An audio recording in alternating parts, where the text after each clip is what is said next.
Tá precisando dar um gás nos estudos para a prova de Química do Enem? Fica nesse vídeo.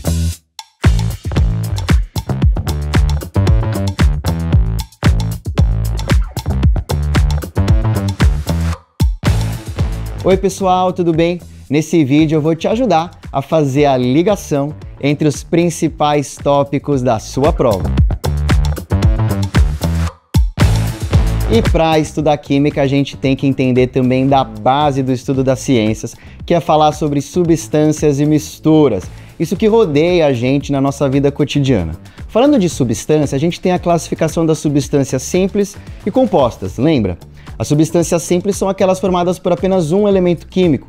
E um exemplo bem interessante é o gás nitrogênio, o gás que constitui a maior parte da nossa atmosfera.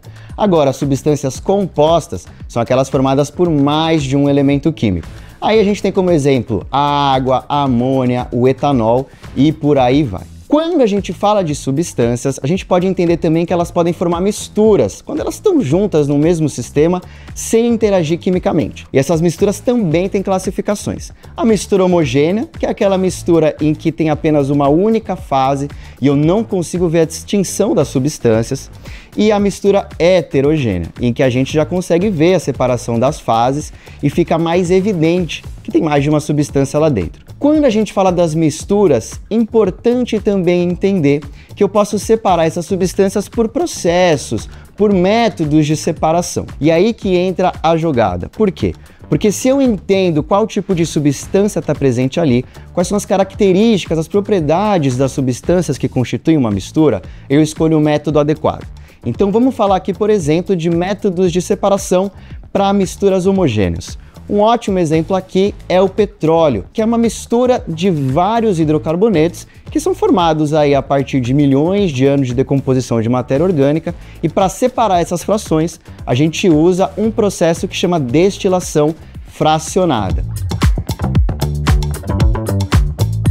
E falando de substâncias, a gente precisa lembrar que elas podem também ser classificadas como polares ou apolares.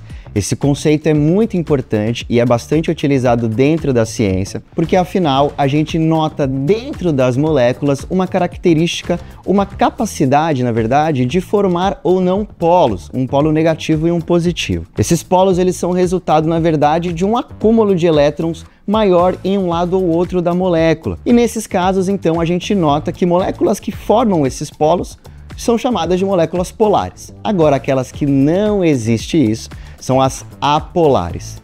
A gente tem isso com o princípio da eletronegatividade. Quando um átomo é mais eletronegativo do que o outro, ele atrai os elétrons com mais força e aí então consegue formar esse polo na molécula. Tá, mas como que isso pode cair no Enem então? É importantíssimo a gente saber que moléculas polares são capazes de dissolver outras moléculas polares e moléculas apolares são capazes de dissolver outras moléculas apolares. Tá aí a razão pelo qual você não consegue tirar óleo da sua mão apenas com água, porque o óleo é uma molécula polar e a água é uma molécula polar. Então a gente utiliza o detergente, que é uma molécula enorme, que tem tanto uma parte polar quanto apolar, para dissolver tanto a água quanto o óleo. A polaridade ela pode estar dentro também das ligações. Então, na ligação também pode haver polaridade, um polo negativo e um polo positivo. Última coisa que a gente precisa se lembrar nesses casos é que a polaridade de uma molécula depende também da geometria dela. Então, eu preciso analisar qual é o tipo de geometria daquela molécula para ver aonde vão estar estes polos. Um caso bem comum é olhar para a molécula de dióxido de carbono, que é uma molécula linear, mas que não apresenta polos, apesar de ter ligações polares. Então é um caso bem específico porque nós temos ligações polares na molécula, mas a molécula em si não é polar, ela é apolar.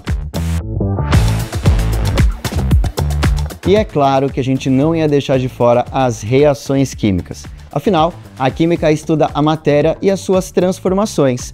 E as transformações são as reações químicas. E falando de Enem, um tipo de reação química que é bastante cobrado são as reações orgânicas, ou seja, aquelas reações que envolvem compostos orgânicos. Bom, existem várias reações orgânicas, mas a que eu quero lembrar você hoje é a reação de substituição nos alcanos. Os alcanos são aqueles hidrocarbonetos, ou seja, compostos que só têm carbono e hidrogênio, mas que também são formados apenas por ligação simples. Nesse lugar em que a gente tem moléculas apenas com ligações simples e formadas apenas por carbono e hidrogênio, a gente nota uma alta estabilidade das moléculas. Então a reação química ela não é fácil de acontecer. É justamente por isso que existem reações de substituição, ou seja, um átomo é substituído por outro. A gente vê esse tipo de reação acontecendo até mesmo na atmosfera, nas reações que a gente chama de reações radicalares.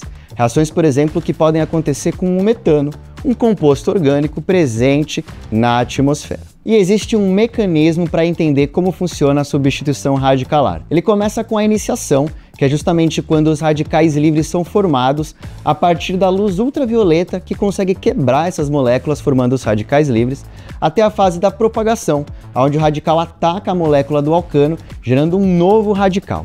E por fim, a gente tem a terminação, que é quando esses radicais se combinam e formam uma molécula mais estável, encerrando esse processo. Bom, existem várias reações orgânicas que podem acontecer, essa é uma delas, e nesse caso a gente pode chamar essa reação de fotoquímica, justamente porque utiliza um fóton, ou seja, a luz, para que a reação química possa acontecer. Essa aula de hoje é mais um convite para você entender como os assuntos de química são entrelaçados. A gente precisa entender as classificações que as substâncias têm, para então poder entender qual tipo de mistura elas vão se formar. Afinal, na natureza a gente encontra muito mais misturas do que substâncias, e olhando para essas misturas, como a gente pode separar para obter o nosso produto de interesse. E dentre as diversas misturas que a gente tem, dentre as diversas substâncias que a gente tem, as reações químicas estão aí justamente para partir de um reagente e obter um novo produto. E na aula de hoje você viu justamente sobre a reação orgânica de substituição, ou seja, aquela que existe a substituição de um átomo por outro átomo. Valeu por conferir nosso vídeo sobre o Top 3 conteúdos de Química para o Enem. Esperamos que as dicas tenham ajudado a reagir de forma positiva nos seus estudos.